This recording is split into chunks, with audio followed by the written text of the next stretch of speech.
ผู้สาวเจ้าคือมางามมาแถวว่าแถวะเบิ่งอีได้กับ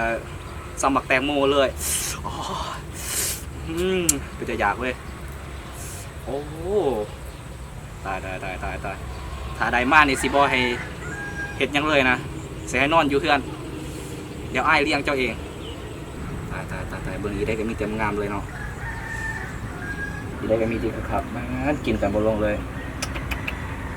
งามหลายคนนี้ก็พอแล้วคนนี้ก็ใส่ได้คนนี้ก็ใส่ดี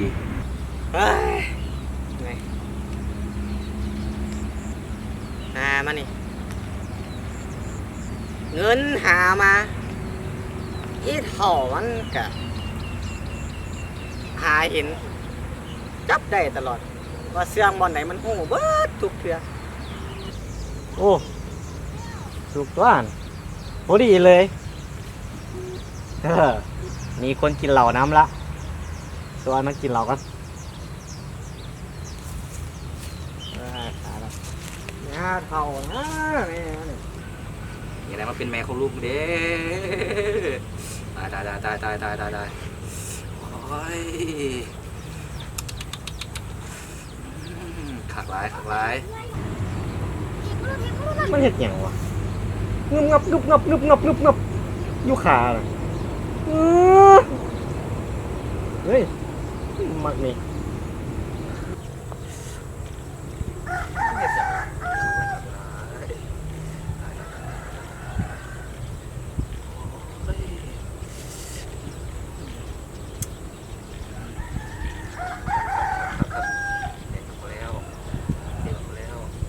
มึงไงเนี่ยอย่าได้เสียวกูเบิ่งพุ่มอยู่เสียวโอ้เบิ่งน้ำแม่กันนะเอาอีได้โอ้ยมีทีขาดเรือกูแรงไปวะกูแรงเฮ้ยบอยมือแรงของมือนี่ก้อนนี่นะนี่โอ้พี่เราของดีด้วยเนี่ยของดีอ่ะเราต้มพงนาแสงมันต้มในแสงเลยขันบ่แสงมันบ่พานนี่ไปบ่พอเลยดอกปลาโอ้คักเสียวครับเอาเลยเอามาตั้งนี่กูมีแล้วมึงมีจอบป่ะโอ้นี่เฮ้ยโอ้ดีเลยมึงมีจอบกูมีแล้วอ้างงงเขาเลยโอ้ยเป็นจะได้เมียมึงเดี๋ยวนี้โอ้ยงามไงมันบ่เอาการงานการบ้านการงานอย่างเลยเล่นแม่ติดตะไคร้มึงเบิ่งกูนะเฮ็ดเวียกมาโคตรเมื่อยเฮ็ดเวียกมาโคตรเมื่อยละเงินน่ะกูเสี่ยงไว้บ่อนไหนมันก็หาเห็นว่ะโอ้ปานนะคุณอ่ะปา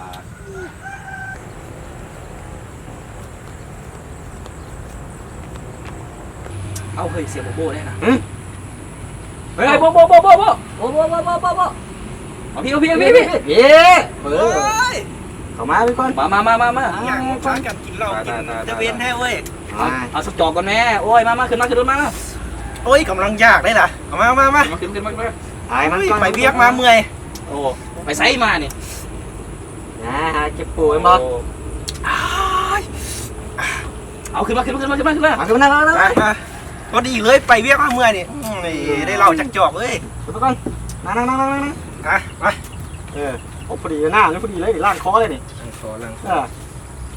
เป็นยังไงพากันมากินกันนี่นะกินยังไงเด้บางนี้เลยเป็นยังเมียมันได้ยินเขาว่าเมียมันใส่เต็มทีว่าแม่นวะเอ้าทีแบบแมนคือแบบว่ามันล่ะบ่เอาเวียกเอางานมันเอายังเอาไพ่โอ้ยแล้วการบ้านมันเห็ดบ่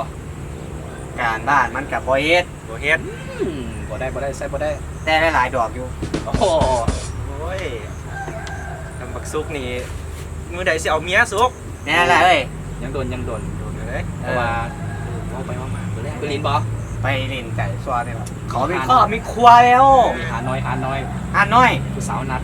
เสียวจัดให้คนละคนเลยสาวนัดอีกสาวลายเด้คนร้อนมันก็จะเสียแหละแต่ว่าเมื่อคืนนี้ก็อยากกดโอ้คืนนี้ภาค 2อีกอันนั้นนะกู อันนมใหญ่ๆเนาะ เออ ขาวๆน่ะ ตื่นเช้ามาหัวเขาจะเป็นรอย ลอย โอ้ย หัวเขาเป็นรอย เอาเนาะ เมื่อกี้ไปนี่ เอ๊ะ ไล่ควายเข้านามันกินข้าว โอ้ไว้ควายออกนะ หลงไล่ควายออกนา เออ เออ ไล่ควายเขานะเมื่อกี้เขากระถือแล้วน่ะ เออมันไล่ออกนาแล้ว ไล่ออกนะบอกพิษเถื่อนหนักก็เลยจะจอดนะ อยากได้หลายจอกพอดีอยู่ ว่าเราเป็นยังไงเมียตัวเป็นยังไง โอ้ยคือกันนั่นแหละ แน่นวะ เฮ็ดเวียกสิบักไม่เมื่อยสินะไปจ้างนากับมากับได้มือ50,000จ้างนานะเอาเงินนะไปเสื่องอยู่ก้องหมอนเสื่องใบเลือดทางไหนน่ะ แน่น มันยังเอาไปบ่พอไปลินเมิด ใส่บ่ได้ใส่บ่ได้ ถ้าหนาเขาต้องแผนนี่เขานิบถุงใส่กกนหรือว่าสัตว์ยิบเขาเลยข้างใน มีสูตรนั่นหรอ มีสูตรนี่มีผมว่าเฮ็ดอยู่มันนี่ ยิบให้กูตัวหนึ่งกูอยากได้อยู่จัดไปแล้ว มึ นะ งบ่ต้องมามึงบ่มีเมียมึงบ่ฮู้ดอกกูสองคนมีเมียแล้ว เดี๋ยวกูฟังมึงว่าแสดงคือกูนี่สบายเลย ไปไสก็ได้แบบบ่มีไผเป็นห่วงอีกอยากเอาผู้สาว4-5 คนขึ้นไปก็สามารถเอาได้ อยากได้แบบนั้นอยู่ได้สิ เดี๋ยวกูเข้าไปว่าแต่ว่ามึงวางมือได้แล้วบอกกู มื้อนี้นี่อีเฒ่ามันบ่อยู่ได้มื้อนี้ เอาวะบอกมาแล้ว เฒ่ามันนอนนามื้อนี้นะ นอนนะ เออ เฮ้ยคือกันเดียว อยู่บ้านผู้เดียว เอามาบ้านก็ได้ มันสิดีบ่เอามาบ้าน กูมีเบอร์โทรอยู่นะนี่เอาวะ ใส่เบิ่ง ไปเนอะ เฮ้ย เดี๋ยว มันเลือกได้ป่ะมันเลือกได้ป่ะ เลือกได้อยู่จะคนใดเอาเบิ่งเลย ว้า แบบนี้อึม เดี๋ยวนี้มันมีแบบนี้หรอบอกสุก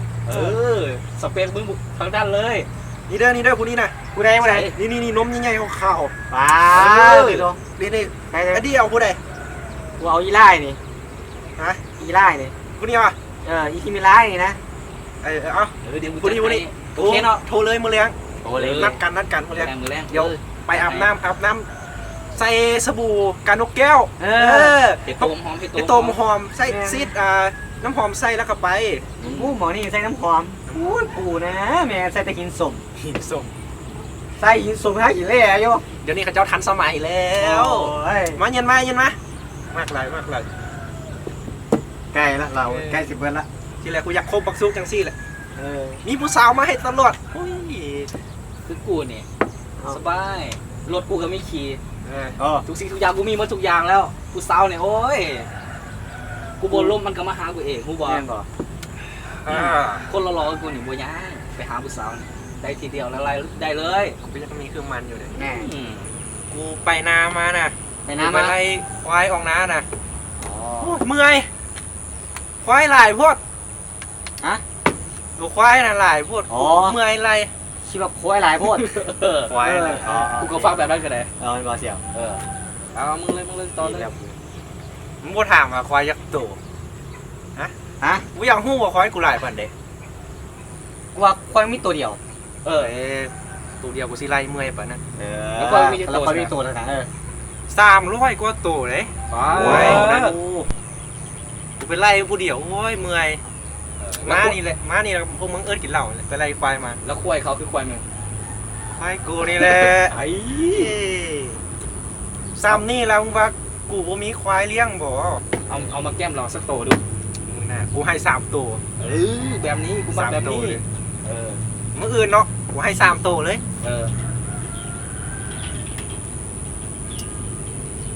เอาเราก็ซิมเบิลเลยได้ดิซื้อไหมวะ ได้จัดเต็มที่เลยมานี่กูมีเงินหลาย ว่าแต่มึงหาเงินมาได้ไส ลับมันมีวิธีหา มึงหามือหนึ่งได้จะกีบจะพัด อุ้ยมือหนึ่งตั้ง300,000เลย แสนกีบนี่วะ 300,000กีบ ให้หน่อยเนี่ยขายควายตัวหนึ่งมันเกินแล้วกูขายควายตัวหนึ่งมาจากร้าน 300,000กีบคือเขาให้เทือละย่อยมา โอ้ จริง ให้หลายเทื่อ ให้หลายเทือ ใครเนี่ยคิดว่าให้ได้แสนกีบเมื่อเดียว โอ้โหเสือเมาเลย เออ เมาคือกันว้ายมาซื้อเหล้ากันมาซื้อเหล้ากันมาซื้อเหล้าให้พวกกู เรา กิ ไป น ซื้อเราแม่งเรามาเลยนะนี่ เว้าเรื่องสังคมพอกูนะมีคนนับถือหลายไปใส่มันไผกระนก เออ พอมึงเป็นอย่างไร มีแต่คนเคารพ เออแล้ว พ พ อ อมึง กู เป็น บ อย่าง ว ไร ช โอ้ยถามของกูเลือกพอกูเหมือนไพ่เพราะมึงสิหนาว โอ้ยบ่ต้อย โอ้เราขนลุก คนลูกเล็กกูลูกใส่ได้บ่นี่ มึงพูดว่าพอกูเป็นไพ่ เป็นไร พอกูขายน้ำก้อน โอ้ยมึงคิดว่าใหญ่โตมาแต่ใส่เอ้ย เฮ้ยน้ำไง เว้ย ว่ากับมึงปั่นร้อยอยู่กลางน้ เป็นอย่างไร ลอยยังกลางน้ ำเอาพวกเขาท่า ำโอ้ยเฮ้ยแล้วเป็นยังไงผู้สาวมื้อเลี้ยงกูได้บ่ อ๋อศึกษามือแรงบ่ได้กูตัวมึงเสียว อ้าว จริง เว้า ๆแล้ว ดี โมแมน อ้าว จริงๆแล้วโมแมน ๆน้องกิ๊กกันเด้ น้องกิ๊กน้องพี่น้องไม้ตั้งมากมาย บ่ได้ มาได้ กูคิดตัวมึงเสียวกูโม่ใส่มึงซื้ อ้าว อ มันคือยังเฮ็ดจังซี่กับกู แม่นแหละโอ้อุตส่าห์วางแผน ๆเดี๋ยวกูหาให้ พวกเป็นหยังมึงบ่มีผู้สาวยัง เออ บางทีมีเงินมันซื้อเอาก็ได้ผู้สาวนะ เรื่องมึงเดี๋ยวเสียว ฮะ ได้ยินว่ามึงมือหนึ่งจะ2-3 แสนจัดไอ้ร้อน จัดเลยผู้สาว กูบอกหยอกมึงซื่อๆกูบอกหยอกมึงซื่อ อ้าว อ้าว ๆกูอันที่ว่า2-3 แสนน่ะ เออ กูยืมเขามายังไม่ได้ใส่เขาเลยนะ อ้าวเว้ยครบบ่ได้ไอ้พวกนี้ แล้วก็ได้อีกอย่างกูหาเงินน่ะ เออ มือละ50,000 50,000 แม่น50,000 เออ ตัวกระดิ่งมาอีเป่าไอ้เบิร์ด สรุปว่าบ่มีเงิน แล้วมึงเดี๋ เดี๋ ย ยว วเรื่องของมึงเนี่ย เออ เรื่องว่ามึงเป็นไรควายมาจาก3-4ร้อยตกลงมันเป็นของมึงคือของไฟเสียว ไว้300น่ะ ไว้300เป็นตัวคือกัน เอ้า ไว้กับเจ้ากูเป็นไรออกจากนากู เอาจริงเอาไปเอามามีแต่พวกขี้โม้ตัวเนี่ย โอ้ย โอ้ไปดิ โอ้ย